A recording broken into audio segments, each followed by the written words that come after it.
What's up? Today we're talking about how the second derivative helps us when we're trying to evaluate functions. Right, so as we know, the first derivative tells us if our original function is increasing or decreasing, and the second derivative describes the concavity of my original function. All right, so a couple rules here. The graph, so my original function, is concave upward on whatever interval if f prime is increasing. Right, and so what this means is my graph is increasing at an increasing rate. So my slope is slowly getting steeper, right? And as we can see here, it's definitely concave up.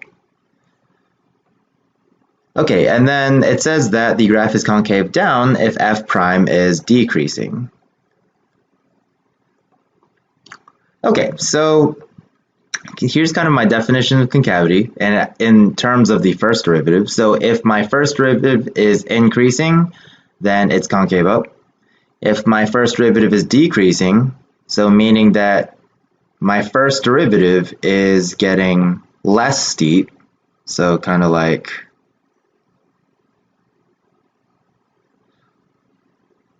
so in this example it's getting more and more negative, so it's decreasing, that means that it's concave down. Okay, now we have a test for concavity, and so if we find the second derivative and the second derivative is positive, then we say that the original graph is concave up. And if our second derivative is negative, we say that our original graph was concave down.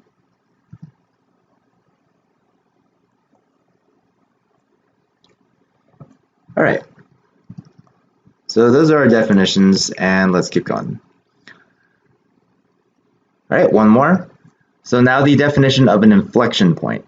So the definition for an inflection point is if the second derivative equals 0, or if my second derivative doesn't exist. And, so this is very important, it's not just where the second derivative equals 0 or it doesn't exist, it also has to have the second part here. So also my second derivative has to change sign from either negative to positive or positive to negative. Or we could say that the first derivative changes from increasing to decreasing or decreasing to increasing. All right, so here's the definition of inflection point. So the idea behind it is similar to a critical point, except it's with the second derivative and it also has to change sign. So for the first derivative, my critical points didn't have to change sign, but for an inflection point to exist, it has to change sign about the point.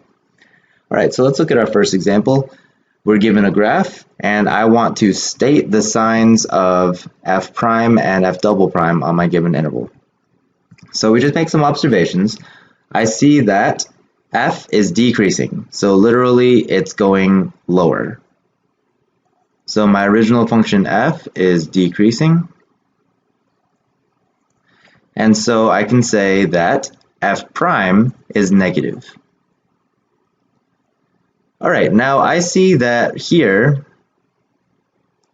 my graph is pretty negative. Right, if I draw a tangent line here, and as I get closer to 3, my tangent line gets flatter and flatter. So it's very negative here and it's approaching 0. That means that my derivative is increasing. Right? That means that my second derivative is positive. All right, so my original function is decreasing, that means the derivative is negative.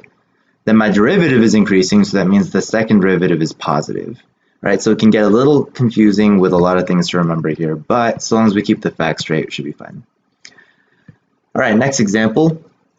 We're given a function and we're asked to evaluate a bunch of stuff. All right, so let's start from the beginning.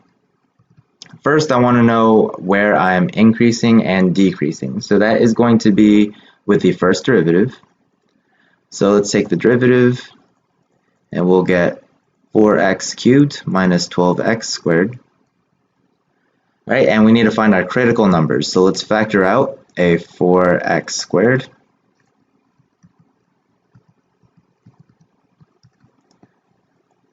All right, and that gives me x minus 3, which is, I need this to be equal to 0.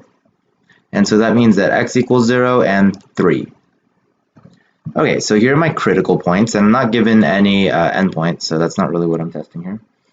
I draw a number line, and I want to know what's going on between these intervals. And so if you test it, you'll find that it's negative, negative, and then positive. And remember, that makes sense because I know that the multiplicity about 0 is even, so it'll bounce. All right, so I see that f is decreasing. I can say on the interval from negative infinity to 0, union from 0 to 3. And my justification would be because f prime is negative. All right, and now I can say f is increasing on the interval 3 to infinity. My justification would be because f prime is positive. All right, so that's part A. Now part B is asking for relative extrema. Okay, so remember I have extrema wherever my first derivative changes sign. It doesn't change sign at 0, but it does change sign at 3. So that's what I'm going to be looking at. And it goes from decreasing to increasing. So I know that I have a minimum here. So I can say that f has a relative minimum at x equals 3. So it's very important to include the at because this is where it's occurring. At x equals 3 because f prime changes from negative to positive. All right, so there's my justification. Okay, now they want me to figure out where the intervals where f is concave up and concave down. So I'm going to approach this in a very similar way to what I just did, except I'm going to be using the second derivative. Right, so I need to take the derivative again.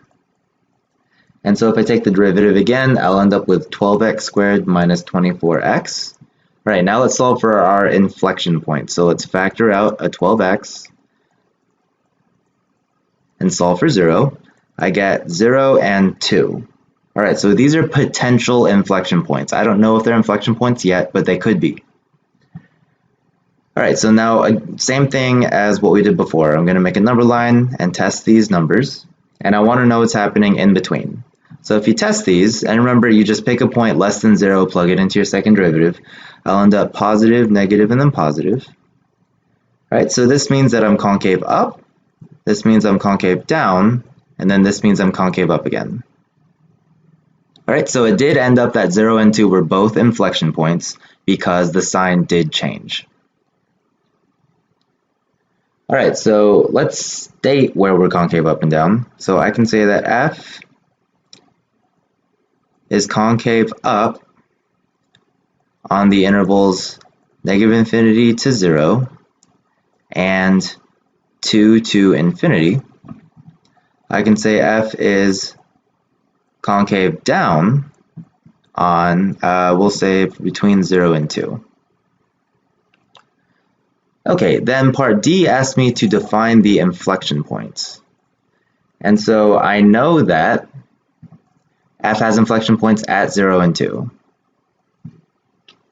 So we can say f has POI is generally accepted as points of inflection. So that's a generally accepted acronym or abbreviation.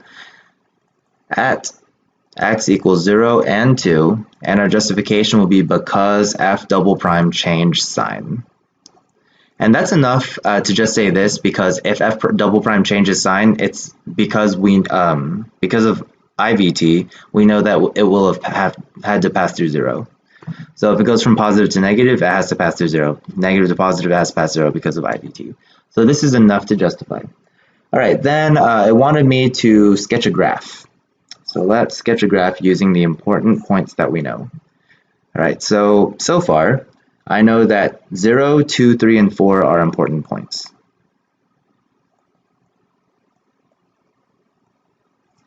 Okay, so between negative infinity and 0, I know that I am decreasing, and I also know that I'm concave up.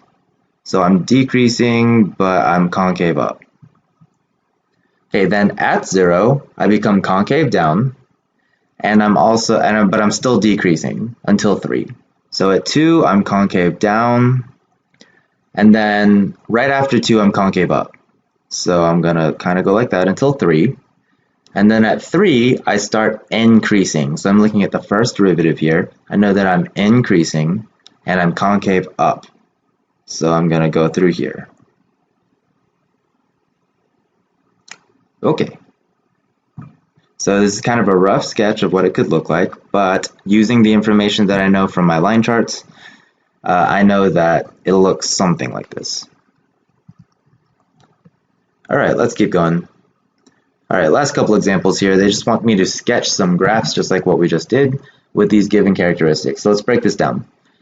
Okay, f prime is greater than 0, so meaning my function is increasing when x is less than 1. And then it's going from increasing to decreasing. So my first derivative is changing from positive to negative. So I know that I have a relative maximum here. And then my second derivative is negative the entire time. So I know I'm concave down. Okay, so when I'm less than 1, I know that I'm increasing, and I know I have a relative maximum at 1. So I'm increasing all the way until 1. So something like this. And then at 1, I have a maximum. After 1, I'm decreasing. The entire time I'm concave down. So I'm going to, whoops. And I'm going to pass through 2 because the function told me to. Okay. So I passed through my given zeros, and I passed all of this criteria. So good enough for me. All right, next example. Again, it gives me my zeros at 0 and 2. And first, I know that my first derivative is positive, so that means I'm increasing. Then it tells me that my first derivative is undefined at 1. So I still have a critical point, but it's undefined. So I might have like a corner or a sharp turn or whatever, or a cusp, whatever you want to call it. That's probably what's going on there. Okay, and then I'm still decreasing on this interval because it's less than 0. But here, my first derivative is positive, meaning I'm concave up. Sorry, my second derivative is positive, meaning I'm concave up. All right, so similar situation. At 0, and then at 1, and then at 2, things are happening. 0 and 2 are my zeros. And at 1, I know that I'm undefined, and I'm concave up before and after this interval. So I can see that my first derivative would be undefined here because I have a cusp. And it still passes through there, still looks good. All right, good enough for me. So you can tell these two graphs have some similarities. They both still have critical points at 1. The big difference is the concavity. So it's positive on the second example, it's negative on this first example. All right, that's it. I'll talk to y'all later.